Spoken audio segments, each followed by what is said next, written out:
Tiger બેટા, તું આમ એકલો એકલો ક્યાં ફરી રહ્યો છે? હું શિકાર માટે નીકળ્યો હતો. અરે, મારો દીકરો શિકાર રમવા નીકળ્યો છે, પણ તને અહીંયા શિકાર નહીં મળે. બપોરનો સમય હતો. પિંકુ અને ચિટ્ટી કાળી પહાડી પર ફરવા માટે નીકળી પડ્યા. બંને જણા હરવા ફરવામાં અને મોજ મસ્તી કરવામાં એટલા તો ખોવાઈ ગયા કે તેઓ પાછા જવાનો રસ્તો જ ભૂલી ગયા. પિંકુ, સાંજ થવાની છે. મને તો પાછા જવાનો રસ્તો જ નથી ખબર. અહીંથી તો બધા ઝાડ અને બધી જગ્યા એક સરખી જ દેખાય છે. તો હવે આપણે અહીંયાથી કેવી રીતે નીકળીશું? ત્યાં જ અચાનક મોન્ટુ વાંદરો ઝાડ પરથી પડ્યો અને તેની ઊંઘ ઉડી ગઈ. અરે બાપરે, ખબર ના પડી. સપનામાં મને મિંકુ અને ચીટી કેમ જોવા મળ્યા?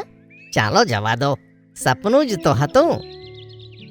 ત્યાં જ તેણે જોયું કે ટીનું ચીડિયા હેરાન થઈને ક્યાંક જઈ રહી છે. અરે શું થયું ટીનું? મોન્ટુભાઈ, પિંકુ અને ચીટી સાથે ફરવા નીકળ્યા હતા. સાંજ પડવા આવી છે પણ તે પાછા નથી આવ્યા. શું તમે તેમને જોયા છે? આ સાંભળીને મોન્ટુ વાંદરો વિચારમાં પડી ગયો અને બોલ્યો, સાંભળવામાં અજીબ તો લાગશે, પણ મને એક સપનું આવ્યું હતું, જેમાં મેં જોયું કે પિંકુ અને ચીટી કાળી પહાડી ઉપર છે અને પાછો આવવાનો રસ્તો ભૂલી ગયા. શું તમને આ બધું સપનામાં દેખાયું? હા, પણ ખબર નહીં મને આ સપનું કેમ આવ્યું. બની શકે કે તમારું સપનું સાચું હોય. હું તો મારા બચ્ચાઓને શોધવા જાઉં છું. ટીનું ઝડપથી કાળી પહાડી પર પહોંચી અને તે બંને તેને મળી ગયા. અરે મમ્મી, તમને કેવી રીતે ખબર કે અમે અહીંયા છીએ? તમે જલ્દી મારી સાથે ચાલો અને હવે આ પહાડ પર ક્યારેય ના આવતા. ટીનું ત્યાંથી પાછી મોન્ટુ વાંદરા પાસે પહોંચી. આભાર મોન્ટુભાઈ, તમારા સપનાના કારણે જ હું મારા બચ્ચાઓને શોધી શકી. આ સાંભળીને મોન્ટુ વાંદરાને વિશ્વાસ ન થયો. હવે દરરોજ મોન્ટુને સપના આવવા લાગ્યા અને તેને જે પણ દેખાતું તે સાચું થવા લાગ્યું. આખા ગ્રીનલેન્ડ જંગલમાં મોન્ટુ વાંદરો પ્રખ્યાત થઈ ગયો. તે તો શેરખાનનો પણ અંગત સેવક બની ગયો. બીજી બાજુ ગ્રીનલેન્ડ જંગલમાં ગોલ્ડી પોતાની પત્ની શેરની અને પોતાના દીકરા ટાઈગર સાથે રહેતો હતો. શિયાળ તેનો ખાસ ચમચો હતો. જ્યારથી શેરખાન અને ગોલ્ડીની દોસ્તી થઈ છે, મજા નથી આવતી.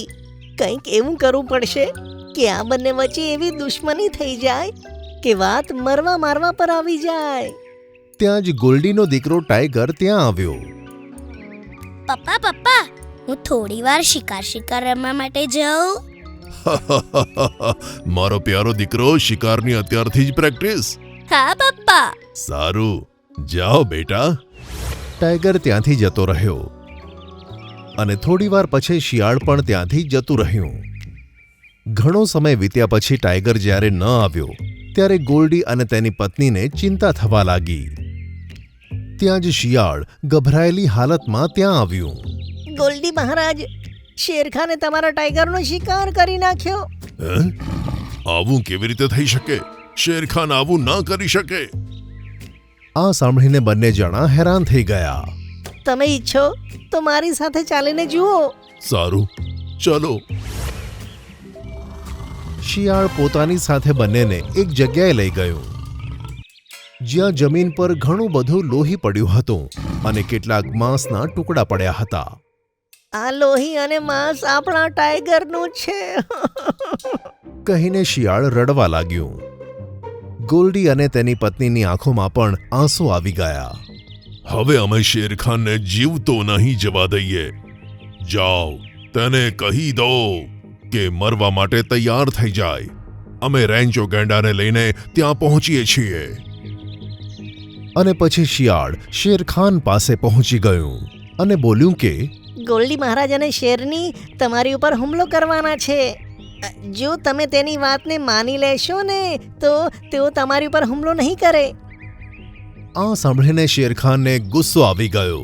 શેરખાન કોઈ હુમલાથી નથી બીતો, આવવા દો એને. થોડી જ વારમાં બધા જાનવર શેરખાન પાસે આવી ગયા. સામેથી ગોલ્ડી, તેની પત્ની શેરની અને ગેંડો રેન્ચો પણ ભાગતા ભાગતા આવતા હતા. ગેંડાએ કેટલાક જાનવરોને ટક્કર મારી, આ જેમાં મોન્ટુ વાંદરો પણ હતો. ટક્કર વાગતા તે તો બેભાન થઈ ગયો. ત્યાર પછી શેરખાન ઉપર ગોલ્ડી અને શેરનીએ હુમલો કરી દીધો અને તેમની વચ્ચે લડાઈ થવા લાગી.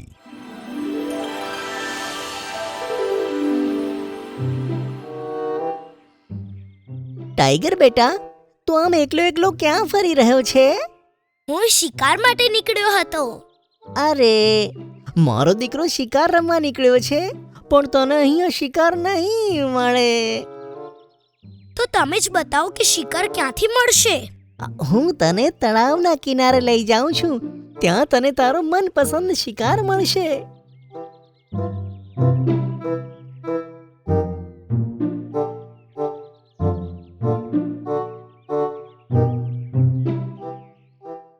આગળ મોટો અને ઊંડો ખાડો હતો. ટાઈગર તેમાં પડવાનો જ હતો, પણ તેણે જોઈ લીધું અને તે બચી ગયો. સારું થયું મેં જોઈ લીધું, નહીં તો આ ખાડામાં હું પડી જાત. આ ખાડામાં તો તું હજુ પણ પડીશ બચ્ચું. આમ કહીને શિયાળે તેને ટક્કર મારી આ અને ખાડામાં પાડી દીધો. હવે થશે શેરખાન અને ગોલ્ડી વચ્ચે લડાઈ. આટલું સપનું જોયા પછી અચાનક મોન્ટુની ઊંઘ ઉડી ગઈ. તેણે જોયું કે હજુ પણ ગોલ્ડી અને શેરની શેરખાન સાથે લડી રહ્યા હતા. ઊભો રહે ગોલ્ડી, તારો દીકરો હજુ પણ જીવે છે. લડાઈ રોકાઈ ગઈ અને શેરખાને મોન્ટુ તરફ જોયું. આ તો શું બોલે છે? હા, મેં હમણાં જ સપનામાં જોયું. મારું સપનું ક્યારેય ખોટું નથી થતું. શિયાળે શેરખાન અને તમારી વચ્ચે લડાઈ કરાવવા માટે તમારા દીકરાને ખાડામાં નાખ્યો અને તમને કોઈ બીજા જાનવરની લાશ બતાવીને કહ્યું કે શેરખાને ટાઈગરને મારી નાખ્યો. આ સાંભળીને શિયાળ તો ગભરાઈ ગયું.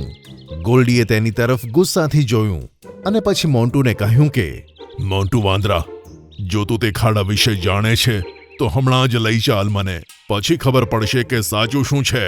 હા, ચલો જોઈએ, હું ખોટું બોલ્યો નથી. અને બધા તે ખાડા તરફ જાય છે. મોન્ટુ આગળ ચાલે છે.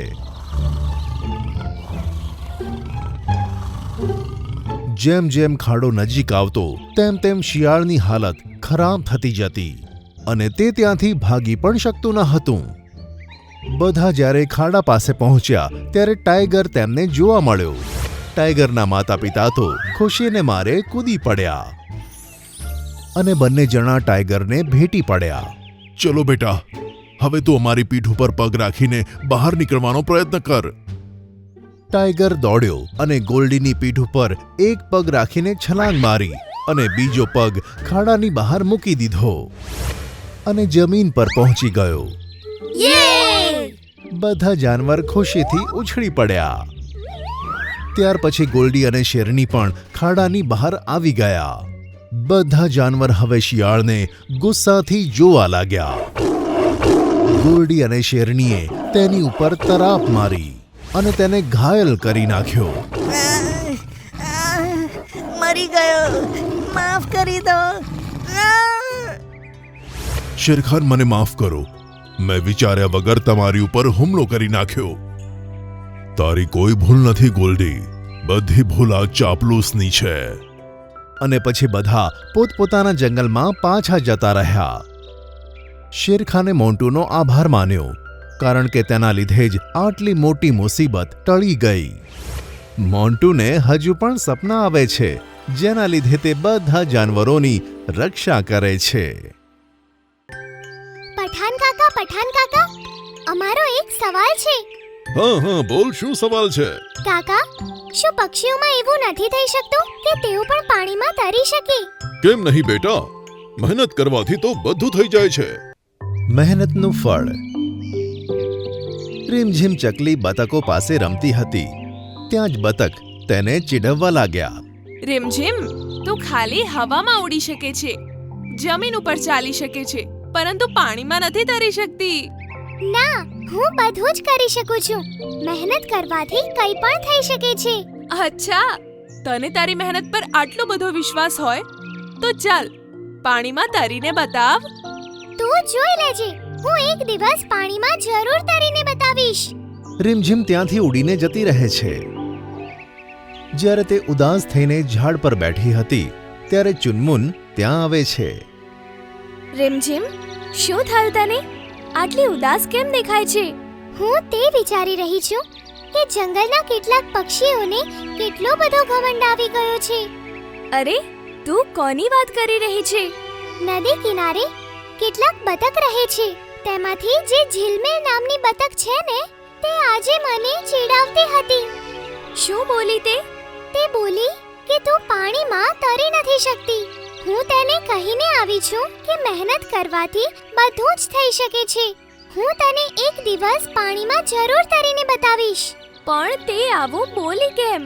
કારણ કે આપણે ફક્ત ઉડી શકીએ છીએ, જમીન પર ચાલી શકીએ છીએ, પણ પાણીમાં નથી તરી શકતા. હવે તે એમને કહ્યું છે તો કરીને બતાવવું જ પડશે. નહીં તો બહેન, તે આપણી ચકલીઓને કંઈ જ નહીં સમજે. પણ તેના માટે આપણે શું કરવું પડશે? હું સારી રીતે જાણું છું. જંગલમાં સૌથી તેજસ્વી જો કોઈ છે તો તે છે બગલા પઠાણ. તે જ આપણી મદદ કરી શકે છે. તો આપણે તેમની પાસે જઈએ. પરંતુ પઠાણ કાકા ક્યાં મળશે? હું જાણું છું. તું મારી સાથે બગલા પઠાણને ત્યાં ચાલ. તે આપણને કોઈના કોઈ ઉપાય જરૂર બતાવશે.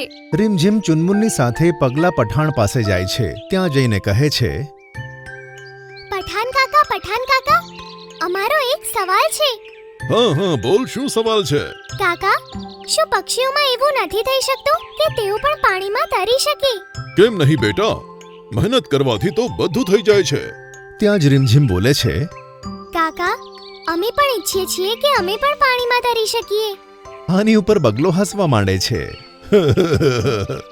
બસ આટલી જ વાતમાં તું હેરાન થઈ રહી છે. હવે જો તું મારી પાસે આવી જ ગઈ છે તો હું તને જરૂર મદદ કરીશ. રીમઝીમ અને ચુનમુન ખૂબ જ ખુશ થઈ જાય છે અને તેઓ કહે છે, કાકા, સાચે અમે પણ તરી શકીશું? હા બાળકો, તમે પણ તરી શકો છો, પણ તેના માટે તમારે કેટલીક મહેનત કરવી પડશે. શું તમે તેના માટે તૈયાર છો? હા કાકા, હું બધી જ મુશ્કેલીઓનો સામનો કરવા તૈયાર છું. પઠાણ કાકા રીમઝીમને પોતાના પંજામાં લઈને પાણીમાં ડૂબાડી દે છે અને થોડાક સમય પછી બહાર નીકાળે છે. અરે કાકા, તમે શું કરી રહ્યા હતા? મારો તો શ્વાસ રૂંધાઈ ગયો હતો. જેમ તેમ કરીને મેં મારો શ્વાસ રોકીને રાખ્યો હતો. આ તો હું ઈચ્છતો હતો કે તમે શીખી જાઓ કે પાણીમાં શ્વાસ કેવી રીતે રોકાય છે. હવે મારી પાસે તું કાલે આવજે અને આજે રાત્રે શ્વાસ રોકવાનો અભ્યાસ કરતી રહેજે. સારું કાકા, જેવું તમે કહો. અને ચકલી ત્યાંથી ઉડીને જતી રહી. આગલી સવારે રીમઝીમ કાકા પાસે પહોંચે છે. કાકા, હું આવી ગઈ. હવે મને વધુ શીખવાડો. સાંભળ રીમઝીમ, હવે તારે બસ એક જ કામ કરવું પડશે. શું કામ કરવાનું છે કાકા? કહો. નદી કિનારે જે આંબાનું ઝાડ છે ને, તેની એક ડાળી ઠીક નદી ઉપર છે અને તેની ઉપર એક કેરી લાગેલી છે. બસ તારે તે કેરીને પંજાથી પકડીને મારી પાસે લાવવાની છે. આ તો ખૂબ સહેલું કામ છે. હું હમણાં જ કરી દઉં. આવું કહીને તે નદી તરફ જવા ઉડી નીકળી. નદીએ પહોંચીને, અરે, કયું ઝાડ હતું? તે વાળું? ના, પેલું વાળું કે તે વાળું? હા, આ વાળું હશે. તેની પાસે જઉં છું. હવે હું સાચા ઝાડ પાસે આવી ગઈ છું. બસ હવે કેરીને પંજામાં દબાવીને ઉડી જાઉં. રીમઝીમ જેવી કેરીને પોતાના પંજાથી પકડે છે, તેના પંજા કેરીને ચોંટી જાય છે અને કેરીનું વજન વધારે હોવાના કારણે તે પાણીમાં ડૂબવા લાગે છે. અને આમ રીમઝીમ પણ ડૂબવા લાગે છે અને પાણીની અંદર જતી રહે છે. પાણીમાં જતા જ તે શ્વાસ રોકી લે છે અને ખૂબ જ ઝડપથી પાંખો ફફડાવે છે, જેથી તે તરીને ઉપર આવી જાય છે. તેના ઉપર આવતા જ કાકા તેને પોતાના પંજાથી ઉઠાવીને જમીન પર મૂકી દે છે અને તેના પંજાથી કેરીને દૂર કરે છે. કાકા, હું કેરી તો લઈ આવત, પણ ખબર નહીં આની ઉપર ગુંદર કોણે ચોંટાડી દીધું, જેથી હું ચોંટી ગઈ. રીમઝીમ તે મેં જ લગાવ્યું હતું કે જ્યારે તું પાણીમાં ડૂબે ત્યારે પોતાની પાંખોને ઝડપથી ફફડાવી શકે, કારણ કે તરવા માટે પંજાઓને ઝડપથી હલાવવું પડે છે, ઉડવાથી પણ વધારે તેજ. અને તે જોયું, તું આટલા વજનને લઈને પણ ઉપર આવી ગઈ. અરે હા કાકા, તેની ઉપર તો મેં ધ્યાન જ ના આપ્યું. હું તો પાણીમાં તરવા લાગી હતી. મતલબ મને તરવાનું આવડી ગયું છે. હા બેટા, હવે તું તરી શકે છે. હું એકવાર કરીને જોઉં. હા હા, કેમ નહીં. પછી રીમઝીમ નદીમાં ઉતરે છે. ક્યારેક ઊંધી થઈને તો ક્યારેક સીધી થઈને ખૂબ જ તરે છે. તેને નદીમાં તરતા જોઈને બતક કહે છે, રીમઝીમ ખરેખર ખૂબ જ મહેનતી છે. તેના માટે કંઈ પણ કરવું અશક્ય છે જ નહીં. ત્યારે કાકા બોલ્યા, મહેનતથી બધું મળી શકે છે, જેવું રીમઝીમે કર્યું.